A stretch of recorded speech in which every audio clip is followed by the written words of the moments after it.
Você está passando pelo processo de inventário e se deparou com a sigla ITCMD? Esse é o imposto cobrado dentro do processo de inventário e é muito importante que você entenda tudo sobre ele. Nesse vídeo eu vou te explicar tudo sobre o imposto de transmissão, causa, mortes e doação. É o imposto cobrado dentro do processo de inventário e nós vamos falar quando ele pode ser cobrado, quem deve pagar e quanto ele custa. Tá preparado? Olá, eu sou Josilene Rosa, advogada de famílias e heranças. Sejam bem-vindos ao meu canal. Quando falecemos, os nossos herdeiros passam a possuir tudo o que nós tínhamos. Contudo, do ponto de vista do direito, do ponto de vista legal, essa transferência de bens não é automática. Para regularizar os bens que estão sendo deixados pelo falecido, de fato passar para o nome dos herdeiros, nós precisamos obrigatoriamente do processo de inventário. E dentro desse processo de inventário nós temos que pagar um imposto estadual, que é o motivo desse vídeo de hoje. Mas afinal, o que é ITCMD? ITCMD é a sigla para Imposto de Transmissão, Causa, Mortes e Doação. No Brasil, é um tributo que foi estabelecido pela Constituição Federal. Na Constituição também se estabeleceu que quem vai exigir e receber esse imposto são os estados. Então, cada estado tem a sua legislação sobre o ITCMD, tá? Em alguns estados, ele é conhecido como ITD ou ITCD ou até o imposto da morte, visto que ele é cobrado todas as vezes que existe o evento morte. Então, o que gera a cobrança desse imposto? O fato que gera a cobrança desse imposto é a transmissão de bens ou de direitos quando ocorre um falecimento ou uma doação. Em suma, cada estado vai ter a sua regulamentação própria sobre o imposto de transmissão causa-mortes, tá? E aí a gente tem que observar a legislação de cada estado especificamente. Mas aqui a gente pode dizer mais ou menos em regra o que vai incidir esse imposto. Eu vou ler para vocês que é bastante coisa, mas a maioria dos estados contempla isso, ó.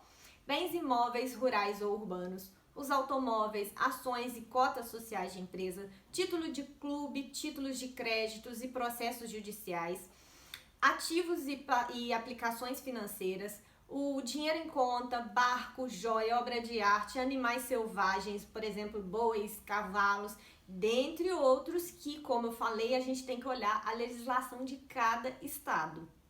Ok? E quem deve pagar o imposto? No processo de inventário, o responsável por pagar o imposto são todos os herdeiros. Não é só o inventariante, como eu já falei em outro vídeo. Também, se houver testamento, os legatários, que são os beneficiados no testamento, também devem pagar os impostos. É obrigação também. Na seção de direitos hereditários, quem paga o imposto é o cessionário, ou seja, aquele que recebeu a cessão de direitos hereditários. E ainda temos na doação a obrigação de pagar do donatário, ou seja, aquele também que recebeu a doação. Comenta aqui se ficou claro e entendido de uma vez por todas sobre quem deve pagar o imposto. E qual é o valor dos bens para fins de cálculo do imposto? Bom, o Código Tributário Nacional estabelece que será utilizado o valor venal dos bens para calcular o imposto. Então, na prática, como valor venal, nós vamos utilizar o valor de mercado dos bens na data do óbito ou na data da doação. Ocorre que dentro do processo de inventário pode acontecer muita coisa. Pode acontecer avaliação dos bens, alguma divergência de valores entre o que o inventariante apresentou e as outras partes se manifestaram. Então, diante dessa divergência, nós sempre lançamos o valor do carnê de IPTU ou de TR, no caso, se for imóvel rural, para uma base mínima de cálculo desse imposto. É muito importante saber que em alguns estados é possível abater algumas despesas do valor do imposto. Ou seja, despesas como alguns estados, tá, gente? Não são todos. Alguns estados você pode abater despesas como funeral, honorários advocatícios, dívidas do falecido. Então, a gente tem que verificar a disposição de cada estado, ver o que aquele estado regulamenta e talvez tenha um abatimento do imposto dependendo dessas dívidas e despesas que estão no inventário. E quanto custa o ITCMD? Bom, nós temos uma resolução do Senado Federal que estabelece que o máximo que os estados podem cobrar é 8% de imposto. Só que essa é uma regulamentação que pode mudar, né? Tem vários projetos de lei para aumentar esses valores. Em Minas Gerais, especificamente, aqui em Minas, é cobrado 5%. No Rio de Janeiro é cobrado uma tarifa que ela é progressiva, então a gente tem que analisar quais são o valor dos bens para analisar o valor do imposto no Rio. E em São Paulo, essa alíquota é de 4%. Enfim, nesse vídeo eu busquei falar da forma mais abrangente possível sobre o imposto para que você, herdeiro, entenda sobre o que está acontecendo no seu processo de inventário.